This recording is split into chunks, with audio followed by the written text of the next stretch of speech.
Today, we're looking at Diamine's Classic Red. Hi, I'm Adam, and I'm an ink guy. I get inks, test them, and share the results with you. Now, as it sounds, Diamine's Classic Red is a red ink, which you would hope with its name.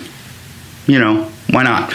To make sure I have a range of experience with this ink, I do the writing samples. I then put the ink into a different pen for a day. I then put it into a Lamy Al-Star with a 1.1 stub to take my notes for this video. But before we get to the writing samples, let's look at the sciencey bits. And up first is the chromatography, and I agree with Vita that I've learned a lot by doing multiple chromatographies. The one on the left is done the way it's supposed to be done. I put a line of ink down, I put it in the water for 10 to 15 seconds. And we see that it immediately pushes up. It's a light pink working its way up. Now we do see a darker light pink along the bottom, and then it's very light, and it works its way up into the red that we know. The one on the red I let dry for 10 minutes before I put it into water, and it looks exactly the same, which makes me feel there's no hold on for this ink. Resistance tests are done to see how this ink can be expected to hold up on the paper, and more importantly, how hard it might be to clean out of your pens. I let the smear dry for 3 days before testing it. Looking at the highlighter, it seems to perform pretty well. Yes, there's some spread, but it doesn't bleed together in such a way that I can't read what was written. But that spread tells us what to expect with some of the water. Water completely reactivates, starts pulling it completely off the paper. I see some of the dots of the rhodia paper through, and I even see some of the white of the paper. This makes me feel that water is all that it would take to remove this ink from a pen. Pen Flush did exactly the same as water. There's really no difference. We have no added benefit for using the Pen Flush, although it does make this really pretty blooming effect there. Bleach, as we would expect, completely eradicates it from the paper. It's gone. And please don't use bleach to get this ink out of your pen. For the inks I've tested, I have found an average viscosity of 2.5, with the realm of normal being from 2.1 to 2.9. Diamine's Classic Red has a viscosity of 2.45, which makes it normal, almost average, but normal flow for this ink.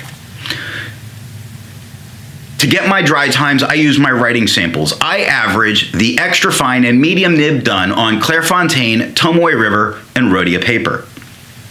Diamine's Classic Red has an average dry time of 17 seconds, making it normal and average. Actually, considering that the viscosity and the dry time are both right near the average line, it makes it a great ink to test new pens with. Now, let's look at the writing sample. I picked this ink up in sample form, and to keep those writing samples consistent, I use a Jinhao 159 with a Goulet 1.1 stub, a Jinhao X450 with a Goulet medium, and a Jinhao X750 with a Goulet extra fine. Let's look at Clairefontaine. We have no bleeding, no ghosting. The 1.1 gives us no feather, no spread, no halo, no sheen, and no shade. The extra fine, no feather, no spread, no halo, no sheen, no real shading here, not this paper. 11 seconds to dry. Now the medium gives us no feather, no spread, no halo, no sheen, but we definitely get shading throughout the writing with a medium on the Clairefontaine paper. 16 seconds to dry. The extra fine and the medium scrubby. The extra fine shows us no color variation, and we didn't get it in the writing. Now the medium shows us color variation that matches what we saw in the writing. The smear test makes me feel that I could recover this if I smeared it while I was writing. Let's look at Tomoe River. No bleeding. We have ghosting. The 1.1 gives us no feather, no spread, no halo, no sheen, no shade. The extra fine. No feather, no spread, no halo, no sheen, no shade, 18 seconds to dry. And the medium gives us no feather, no spread, no halo, no sheen, a few spots of shade. In the quick, the top of the H in the F of fox, in the E of over, the T of the top of lazy, the top of the L, and the top of the A, the top of the D in dog. So we get it a lot more with a medium. And 24 seconds to dry. Now the scrubby, the extra fine scrubby shows us no color variation, and we saw none in the writing. The medium scrubby shows us no color variation, but we definitely see it in the writing. The smear test, if you wrote it on Tomoe River, you probably don't get to recover it if you smear it, and that's the case here. So we look at Rhodia paper, which gives us no bleeding and no ghosting. The 1.1 gives us no feather, no spread, no halo, no sheen, no shade. Beautiful dark red. Really. It's like jumping off the page. It's nice. Extra fine. Tone different. A tone lighter than we got with the 1.1. It gives us no feather, no spread, no halo, no sheen, but shading. A lovely gentle shade in fox, in over, in dog. 13 seconds to dry. The medium gives us no feather, no spread, no halo, no sheen, and some light shading. Light shading. Ignoring where I put my thumb. Light shading in Bia Brown, light shading in Fox, light shading in Lazy, and light shading in Dog. In over, 17 seconds to dry. The extra fine and the medium scrubby show us no color variation, but we did see it in the actual writing sample, so the scrubby wasn't reliable there. The smear test makes me feel that I could recover this if I did smear it. It's such a great color, I want to see what it does on other tone papers, so I looked at it with the yellow Rhodia, which of course gave me no bleeding and no ghosting. Let's look at the color change side by side. That 1.1 definitely got darker. The extra fine got a little lighter. Same with the medium, so it's nice. It's nice. It lightened up that red. It's a very loud red on white. A little more muted, little subtle. It's not screaming at you. Still very nice. The 1.1 gives us no feather, no spread, no halo, no sheen, no shade. The extra fine gives us no feather, no spread, no halo, no sheen, and we get shading here. Now, we didn't really get the shading on the white. No shading on the white, but on the yellow, we're getting some shade. And this can be just from it making it lighter with that yellow background, because we're getting shading in quick, in brown, in jumps, in over. It's great. 13 seconds to dry. And on the medium, same thing. No feather, no spread, no halo, no sheen, shading throughout. Light, subtle, gentle, beautiful.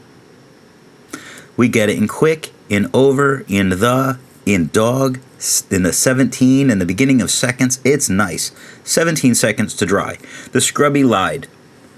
The extra fine and the medium scrubby both say we don't get any kind of color variation. They lied. Because we definitely get color variation in both of these writing samples. Now, the smear test says you can recover this if you smear it while you're writing. In my quest to find inks that do well on a Limon paper, not one of them. It bleeds. It bleeds as in it's coming through. It hasn't made it through, but it's coming through. So it's bleeding. That leads us to having ghosting.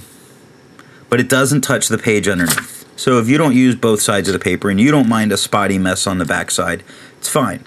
With the 1.1, we have definite feathering, definite spread, no halo, no sheen, no shade. It's blurry. I need to get my eyes checked. And I wear reading glasses. They're not strong. It's like 1 power. But man, if I was to give this to someone, they might wind up running to the doctor just to get their eyes checked from how bad this looks blurry with its feathering. The extra fine.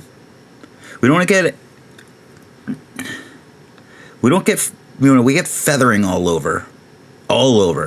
Gives it that blurry look, but we don't get spread. So it's still a nice extra fine. It's the blurriness that makes it look thicker. Okay. No halo, no shade, no sheen. The medium, way spread. And feathered, and then got eaten up by some of the spread, but you can see the feathering all the way around every letter. I don't know if there's a spot that doesn't have some feathering on this paper with this ink. It has no halo, no sheen, and no shade. 9 seconds to dry.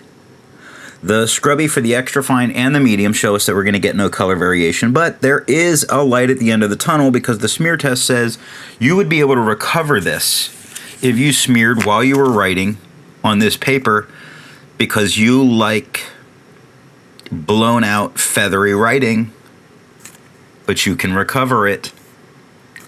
Way to go. All right, well, whatever. That's what I have for the writing sample.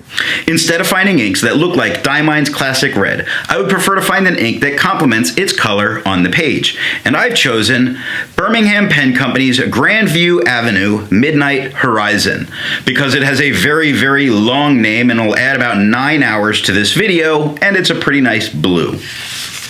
Before I give my opinion on this ink, I would ask, if you've enjoyed this video, give it a thumbs up. And if it's your first time here, I would invite you to subscribe.